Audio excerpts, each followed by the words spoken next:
경제 뉴스가 연예 뉴스처럼 들리는 그날까지 경제 브리핑 불편한 진실.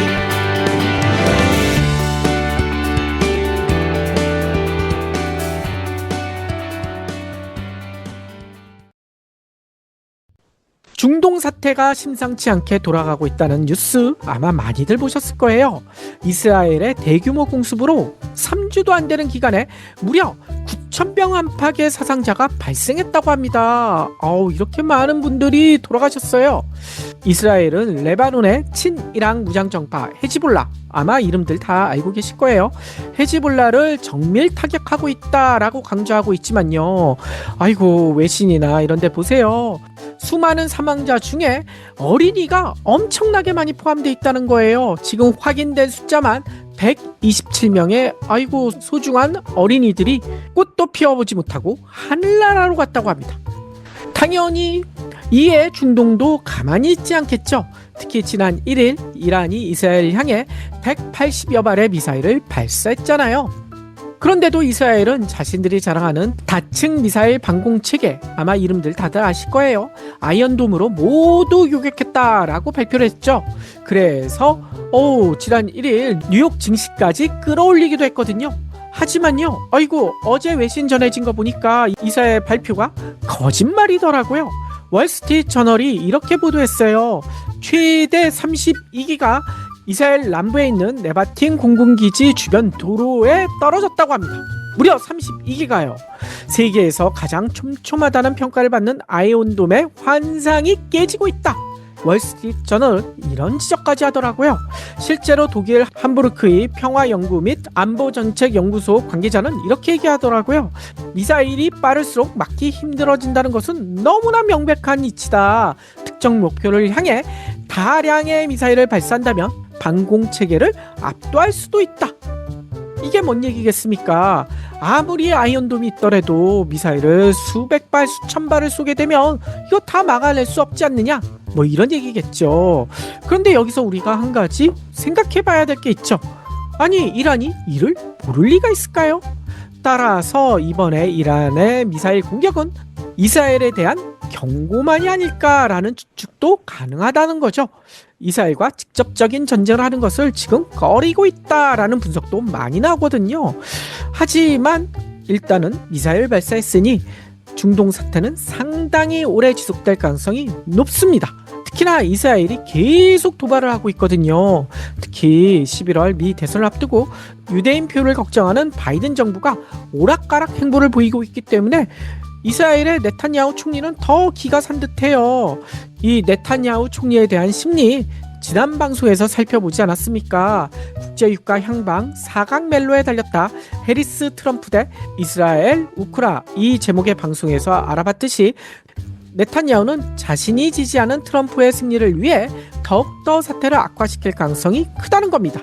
계속 헤즈볼라와 이란을 자극할 가능성이 높다는 거예요. 이렇게 되면 국제유가가 또다시 급등하지 않을까라는 걱정이 들 수밖에 없다는 거죠.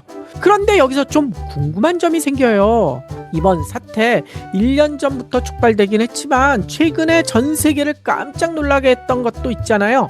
바로 무선 호출기 일명 삐삐가 동시다발적으로 폭발했던 사건.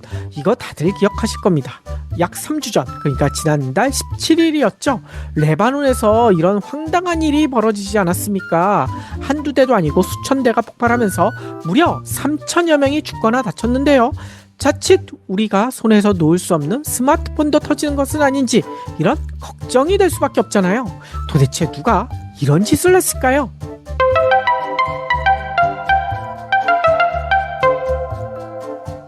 사건의 초기부터 다들 의심을 했었죠.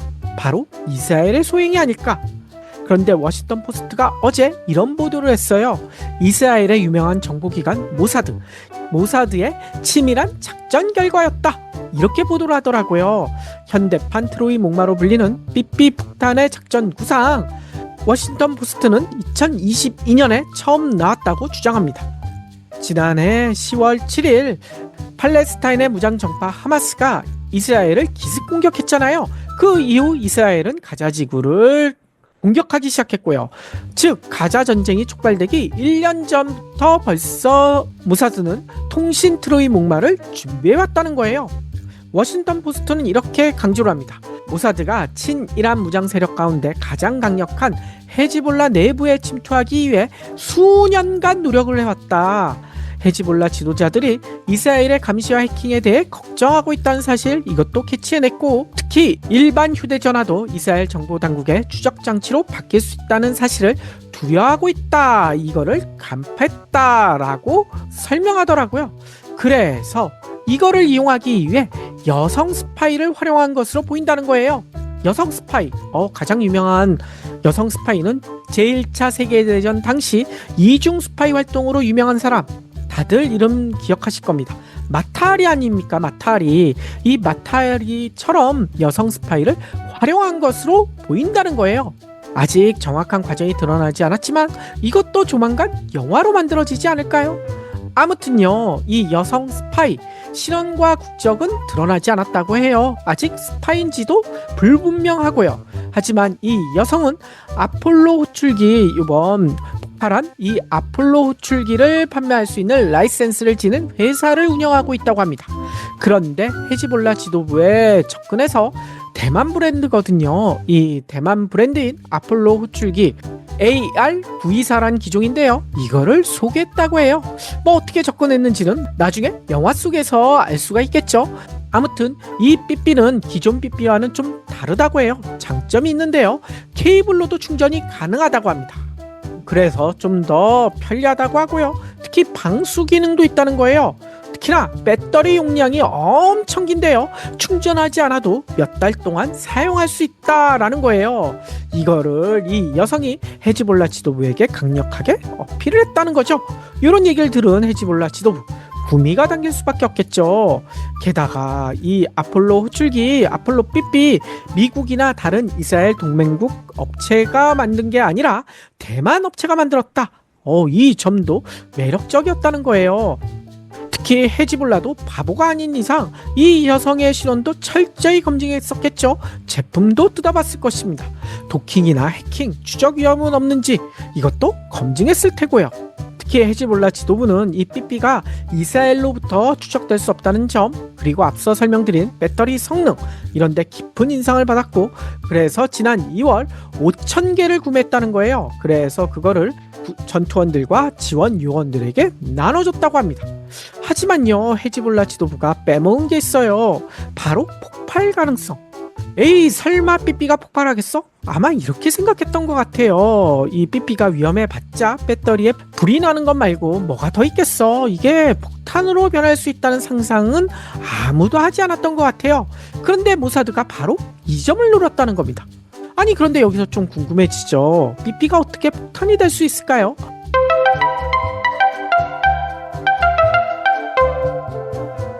이 삐삐의 무게는 85g 밖에 안 되거든요. 그런데 이런 작은 무게에도 강력한 소형 폭발물을 숨길 수 있다는 거예요. 바로 배터리 팩에 장착될 수가 있다고 합니다. 이거를 헤즈볼라가 몰랐을까? 워싱턴 포스트는 이렇게 설명해요. 헤즈볼라가 삐삐를 분해하고 배터리를 분해해봐도 사실상 탐지할 수 없을 정도로 매우 조심스럽게 폭탄이 숨겨져 있다. 이거 발견하기 매우 까다롭다.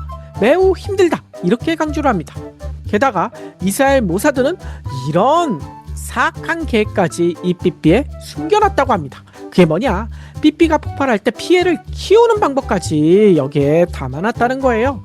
이 삐삐 메시지를 보려면요, 그냥 보는 게 아니라 두 손으로 두 개의 버튼을 눌러야지만 보도록, 그래야 두 손이 다 망가지지 않겠습니까? 바로 이렇게 설계했다는 거죠. 바로 이 점 때문에 이용자 대부분이 두 손과 얼굴까지 다쳤다고 하더라고요. 아니, 그럼 대만에서 폭탄을 숨긴 채 이 삐삐를 제조했을까요? 그건 아니라고 하더라고요. 이 모델의 실제 생산은 외주로 이어졌는데요. 이 스파이로 추정되는 여성이 모사드 감독 하에 이스라엘에서 조립했다고 합니다. 근데 헤즈볼라는 이거를 까맣게 모르고 있었다는 거예요. 그런데 여기서 눈에 띄는 대목이 있어요. 이 삐삐 폭탄 사용을 놓고도 이스라엘 관료들 사이에선 논쟁이 크게 벌어졌다고 합니다. 일부 관료들이 이스라엘 북부를 공격하는 헤즈볼라에 막대한 피해를 줄 수 있으나 헤즈볼라의 대규모 미사일 보복 공격과 이란의 개입을 불러올 수 있다는 점 때문에 작전을 반대했다는 거예요. 하지만 이스라엘 정보 당국자들은 이게 시간이 지나면 지날수록 삐삐 폭탄이 발견될 위험이 너무 높다. 이거 시간 지나면 헤즈볼라가 알아챌 것이다. 이런 우려를 제기했다는 거죠. 이에 네탄야후가 작전을 승인했고 지난 17일 삐삐가 먼저 폭발됐고요. 18일에는 무전기도 비슷한 방법으로 폭발했다고 합니다. 그러면 이런 걱정도 들지 않나요? 우리가 사용하는 스마트폰, 이것도 어느 순간 무시무시한 폭탄으로 변하는 것은 아닐까?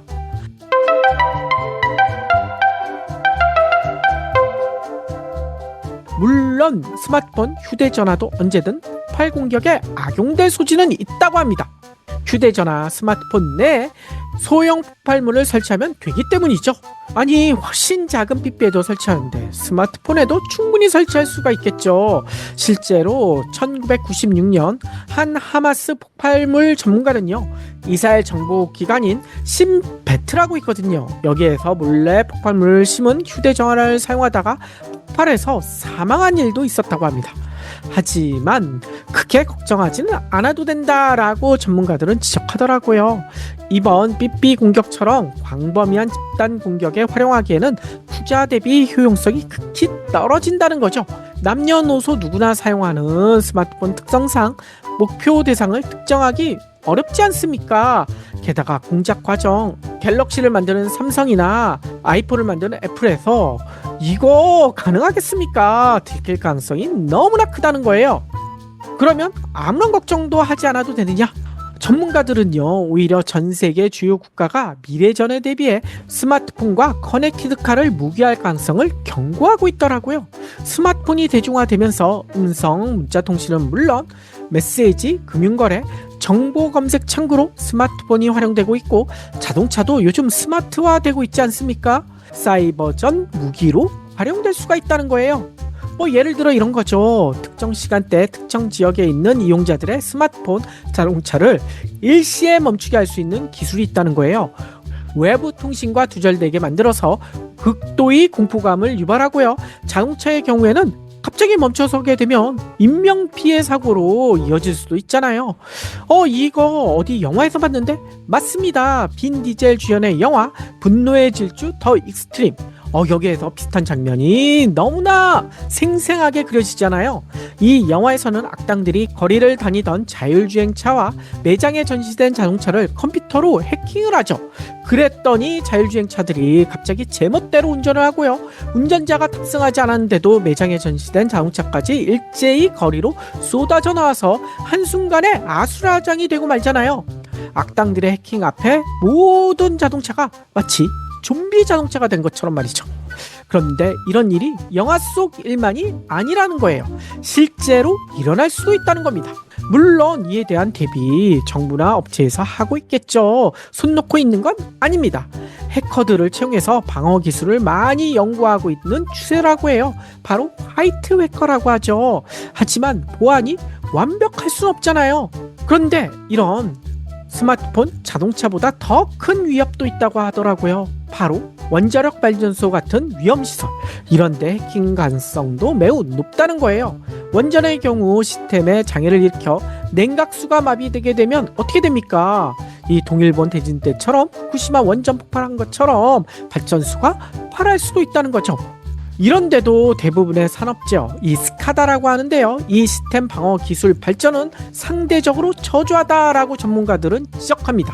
실제로 지난해에는 세계 최초로 원전이 건설됐던 영국의 셀라필드라고 있거든요. 여기가요, 러시아와 중국이 연결된 사이버 그룹에 해킹된 사건이 있었다고 합니다. 다행히 이 사건이 폭발로까지 이어지진 않았지만 정말 끔찍하지 않습니까? 게다가 우리나라 원전도요, 2021년까지 자료가 있던데요, 10년 동안, 그러니까 2012년부터 2021년까지 1463건의 해킹 시도가 있었다라는 지적도 있더라고요. 그런데 여기서 더 큰 걱정, 현 정부 왜 이런지 모르겠어요. 지난달 23일 국정원 산하 국가사이버보안센터가요. 이런 조치를 취했다는 거예요. 우리나라 사이버 위기 경보를 기존에 주의였거든요. 근데 이거를 관심으로 낮췄다고 합니다. 왜 낮췄을까? 최근 국내 사이버 위협이 정량적으로 감소한 추세를 반영했다고 합니다. 아니, 이 사이버 위협 수치만 줄어든다고 사이버 위협이 사라진 것일까요? 이스라엘의 삐삐 폭탄 공격은 물론 사이버 위협이 지금 일상화되고 있잖아요. 이거 너무 안이하게 대처하는 것은 아닌지 정말 걱정되지 않나요?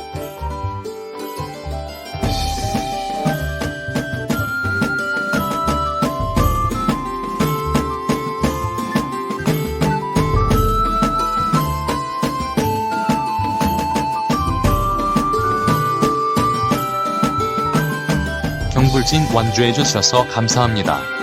하트 투척, 댓글 남기기, 링크 공유, 계좌 후원 등 경불진 2PD에게 힘을 보태주세요. 더 좋은 내용으로 보답하겠습니다.